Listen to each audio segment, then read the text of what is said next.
It's paint. It's players. It's colorful and in your face. Paintball. Paintball players, the best in the world, gathered in Orlando for the World Paintball Championships.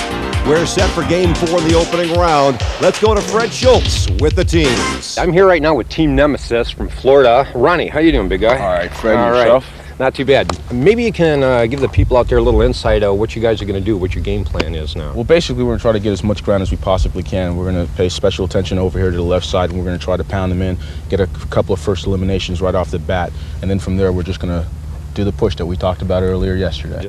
Why don't you go ahead and give us an Avalanche cheer, and we wish you guys a lot of luck. All right, guys. Come on, buddy. Let's rock. Get in. Let's go. All right. Yeah. All right. Yeah. What are you going to do? Run. Yeah. There's the start. Nemesis in blue coming from the left. From the right in white with red trim. Avalanche out of Colorado. They're sprinting for position. As we look across midfield, Avalanche hunkered down a couple of rows back for most of them, Jerry Braun. Both teams look like they're ready for in-your-face paintball. Chewed up a lot of ground. He made it in the middle bunker. Lasoya.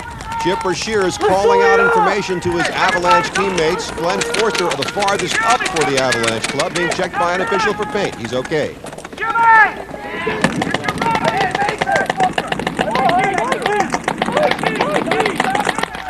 Mikey! He made it in the middle bunker! Here's how you score in this game. 10 men on each side. You get 4 for each opponent you eliminate. You get 10 for pulling your opponent's flag first, 50 more for hanging it back in your own flag station, and for every minute under the full 20 of the game is scheduled that you get the flag hung, you get 10 additional points for a total possibly of 200. Both teams are set up well. They're in a good layered defensive position. They both have offensive capability. We got to see them, who gets the angles on the other, who can create the soft spots and the gaps in the other team's line. Chipper Shears moving up for Avalanche in the defensive end. You can tell by the solid red bunker. Now the striped red and white bunker means that's the front portion. The striped white and blue in the front there. As we take a look at Dave Spurlock for Nemesis. And to his left, Rocky Cagnoni. They would appear to be the farthest up, at least on the right side. Defenseman Phil Dominguez for Avalanche doing some squeegeeing on his paintball marker. Back in the defensive end. And for Nemesis, Jerry Olmstead standing. Nemesis with the wind at its back. So he's able to walk around the back of the area, Jerry. Well, you can see Nemesis is layered very, very nicely. They have some players up front, good layered defense, practically mirrored by Avalanche. Again, Avalanche have 2 players fairly up front, fairly close to the middle, with a good layered defense behind them. No score so far in this game between Nemesis and Avalanche. We take a look at Ed Poorman, the Avalanche captain, about 15 yards back from midfield. The white bunker's there in midfield. Playing out so far as a defensive game, I'd say, Jerry. Right now, after the initial move at the beginning of the game, everybody is pretty static.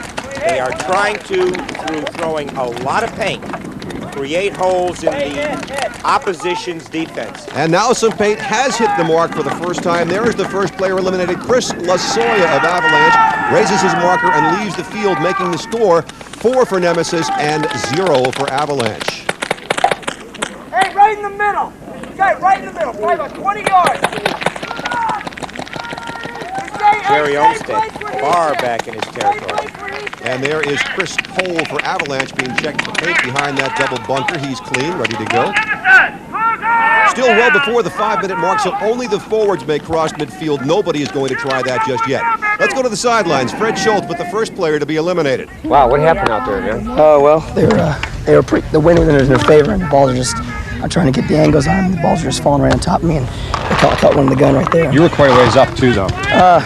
Yeah, I was, but it was pretty interesting how the balls. So the wind is just outrageous out there. The field's a mirror image, one side, as we say, looking like the other. So the wind might be something of an advantage, as Chris Lasoya points out. 4-0, Nemesis leads.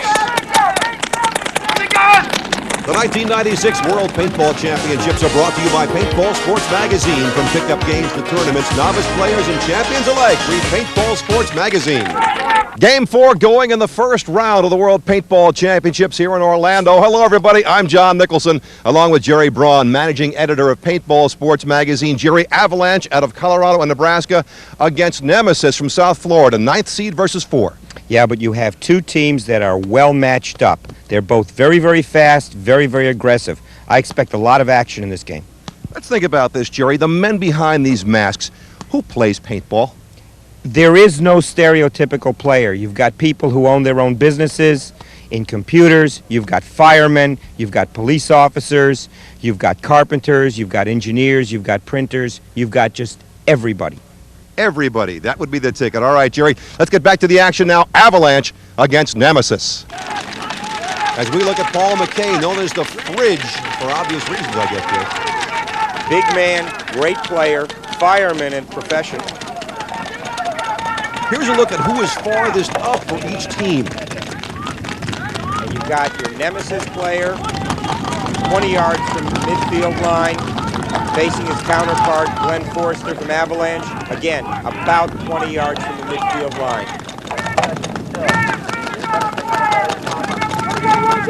Shoot 70! Yeah, shoot 70! Mark Emmerich on the defensive end for Nemesis, calling out information to his teammates almost 500 feet away, the opposite end. Paul McKay, Fridge for Avalanche, patrolling the back tape near the flag station. Get right close to him on the side. Hold up, on this line. Jerry, they gotta come to us now. There is the 5-minute horn. 5 minutes have passed in this game. The total time will be 20 minutes if there is no flag pull and hang. And at this point, Nemesis leads it 4-0.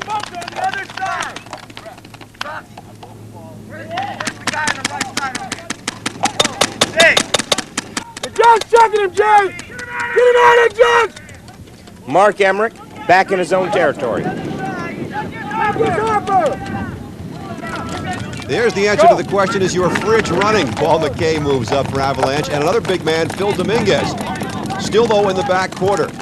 Long balling there, the Fridge. More like short balling the way that thing flopped out. Exactly. Now we look at a little squeegee work being done by an Avalanche player. This is what happens sometimes, Jerry. There are no timeouts in paintball, John. They got to keep their equipment finely tuned. And there is another Avalanche player out of there, number 25, Glenn Forster, making it Nemesis 8 and Avalanche nothing. Looks like he's still taking a paintball or two as he heads off the field, Glenn Forster does. And that's a problem now for Avalanche. Glenn was the furthest player up. He was their offensive capability. They're in a defensive position, and now it's up to Nemesis to make something happen.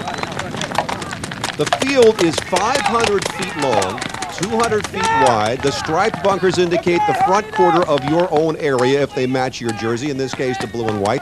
Solid colors in the back quarter of your area so you can tell just where the players are by the bunkers there behind. The bunkers, by the way, are shorter in the back. He's not bored, is he? Pete Weisberg doing some squeegee work now for Nemesis. Let's take a look at how the teams are set up right now, Jerry. Avalanche lost their front players in Lasoya and Forster. They're back. Nemesis still have their front players up, but they also, for the most part, are on their back line. There's Pete Weisberg moving up at the defensive end for Nemesis. And a reload by Avalanche. A lot of paint being thrown around, Jerry, with the score still only 8-0. There's some of it being banged right off the bunker. You've got to make yourself small behind those bunkers, or you make yourself a target. Hey, here is the ref wiping something off of Ed Poorman. What's going on there, Jerry? Well, Ed has splatter. He was not directly hit, but paint splattered on him. The ref is cleaning him off. There's Ronnie Howell way, way back in his territory, squeegeeing his marker. Again, Nemesis with the wind at its back, and so therefore Ronnie can stand with impunity, not worrying about getting long balled. I guess if you had one, you could see it coming.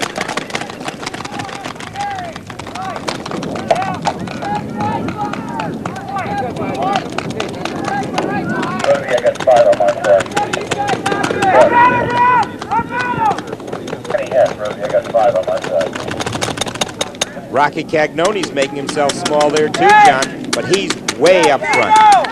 He's going to be taking the heat from the Avalanche players. Avalanche, to have any chance at Nemesis' flag, have got to create a hole. The first thing they've got to do is they've got to take out the Nemesis front line. Nemesis has already taken out the front line of Avalanche. A message on Mike Campbell's tank. Losing is not good. Well, that's not exactly what it says. There's a look at Mike. Nemesis looking to pick somebody off. Still plenty of time in this contest. Game 4 in the opening round. One team will move on. One will go home from the World Paintball Championships, and we'll be back with more action in just a moment. All right, I'm here right now with Steve Moore. Steve is involved with the actual manufacturing of the paintball. How you doing, Steve? Good, Fred. Maybe you can give the people out there just a little bit of insight into the paintball itself, because I understand when they were first made that they were made with an oil-based paint. Yeah, the first paintballs were made for marking cattle and trees. Oh, is that right? And then it's evolved to playing the sport of paintball with it now, huh? Yeah. I guess right now they don't make them out of oil-based anymore, though. Is that right? No, right now it's we use a water-soluble paint, like a water-based paint. You throw after you get hit, you throw your camels or your clothes into the wash, and it dissolves. It's gone. How about for the environment itself? Is it totally biodegradable? Yep, 100%. Oh, so it's environmentally safe all the way around, yep, then, huh? breaks right down and is absorbed by the earth. We are nearing the 10-minute mark. 9th-seeded Avalanche here, trailing 4th-seeded Nemesis 8-0. Chip Brashear is looking over the field for Avalanche. There's the 10-minute horn, and let's take a look at how they are arranged right now. The score's still 8-0. Avalanche is well back. They are in a defensive position. They're waiting for Nemesis to do something, hopes that they stop him and can counterpunch. This is the point now after the 10-minute horn when anybody on any team can cross midfield and go anywhere. But as we see, Avalanche not likely to do that. Ronnie Howell firing from the back of his defensive zone for Nemesis. This tournament started out with 12 teams from across the U.S. and Great Britain. In this first round, 6 games, 6 teams advance, 6 teams go home. In the second round, you add the points gained here to the points you get in your second game. And the 3 teams scoring highest for the first 2 go on to a round-robin 3-game final. Top point getter in the round-robin final gets the trophy. Little housework there by the official, Jerry. And John, that housework is important. The referee is kicking away paintball so that Phil Dominguez does not lean on them and doesn't look like he has been marked. And like you said, 6 go on, 6 go home. But the 6 that go on have to go on with points. And the big points are in flag captures and flag hangs. You can only get 40 points at most by eliminating all 10 players of the opposition. The other points come from flag pulls, hangs, and time remaining when the flag is hung. So things have got to happen. Each team knows it. Each team's trying. The Turtles won the first game with 120 points. The Houston Heat won the second with 140, but the All-Americans had only 24 in winning the third game. So the Heat, the Turtles, and the All-Americans will move on, but the All-Americans behind the 8 ball. If this game continues as is with no flag hang, as you say, Jerry, whoever wins it still has a terrible disadvantage in the second round. We look from the back of Nemesis defensive end, the solid blue bunkers, forward to their players, and now from the back of the defensive end of Avalanche. There is Mark Emmerich moving over to the far wire on the defensive end for Nemesis. Mark is trying to get an angle on Avalanche players. Nemesis has already shot out the 2 front men of Avalanche. They are trying to create a soft spot in the defensive line of Avalanche, and Mark, by moving to the far tape line, is trying to get an angle on Avalanche players. You want to have your equipment ready when and if it is time to make the move. Look at all the canisters on the ground behind Ed Poorman for the Avalanche. He has thrown a lot of paintballs. There's a few bounced by him. There goes Chip Brashears of Avalanche moving up. But still in his own defensive end, still looking for angles. By the way, if you're wondering at home, each player carries up to 2,500 paintballs. As Fridge does some house cleaning. Avalanche still trailing 8-0 to Nemesis. As we are winding down here, somebody, if there's going to be a move, ought to make that move fairly quickly. We'll be back. We're back with a visit to the Fridge. Paul McKay in the defensive end for Avalanche. They trail 8-0 to Nemesis as we wind down in this contest. Game 4 of the opening round of the World Paintball Championships. Let's check the positions. You have Nemesis in a good position. They've got defense, but they've also got forward players who have some offensive capability. Avalanche, on the other hand, did not move players to the front line. They are back. They are in a strictly defensive position. I got to tell you now, John, though, both teams have got to start becoming concerned with that clock. They've got to make something happen if they're going to score a lot of points. If Nemesis comes, does it make them more vulnerable? Is that perhaps what Avalanche is counting on, Jerry? That's about all that Avalanche can count on now, because they are not in a position to make the move themselves. Nemesis is in a great position across the field, having good angles on anybody that tries to push the middle. If Avalanche tries to push the middle, they're going to get cut to ribbons, but they're trying on the far tape line. We just heard a hollering of signals out there. GB30 centering in on a particular bunker, Jerry. John, each team has a code, so they can communicate with each other and the other team not knowing what they're saying or what they're thinking.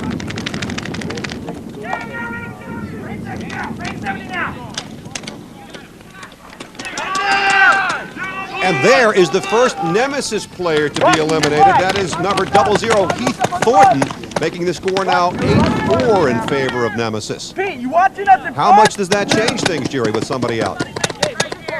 Nemesis still has control of the field in terms of fire lanes, but Avalanche is getting aggressive, and with Heath Thornton out, they're starting to put heat on the far tape of Nemesis. If they can get a couple of people out on that far tape line, they may be able to move. Avalanche right now is trying to make things happen. We just got to look at pretty wide open spaces there at midfield.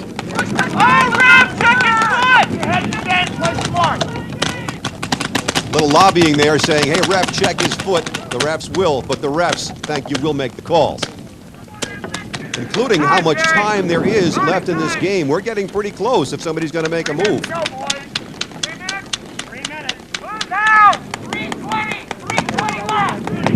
Mike Campbell throwing paint, taking heat. And 3:20 left is what we just heard called. 3:20 left until the final horn. The score is still 8-4 Nemesis. Look at those paintballs coming in. And that changes the score. Pete Weisberg is out of there for Nemesis. It's now tied at 8-8. Avalanche, which was down 8-0, ties the score. And Pete was hit from way back. Now here's something actually lying down on his back.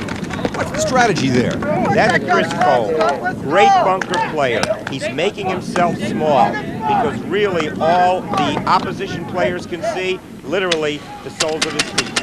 Jimmy Minich there for Nemesis peering around the bunker. He's in the more traditional situation, on his knees, peering around both sides. He's trying to get a target. He's trying to get an angle.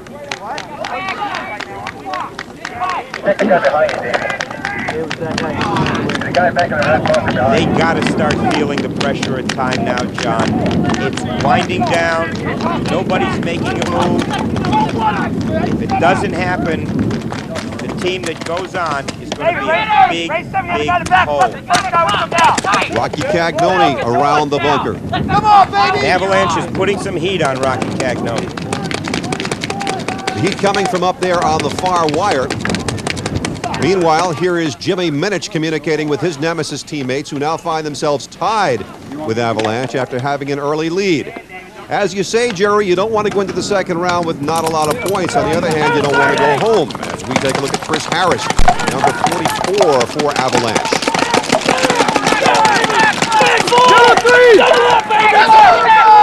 And there is why Chris Harris is so psyched. Pete Pino is gone for Nemesis. For the first time, Avalanche leads this game by a score of 12-8.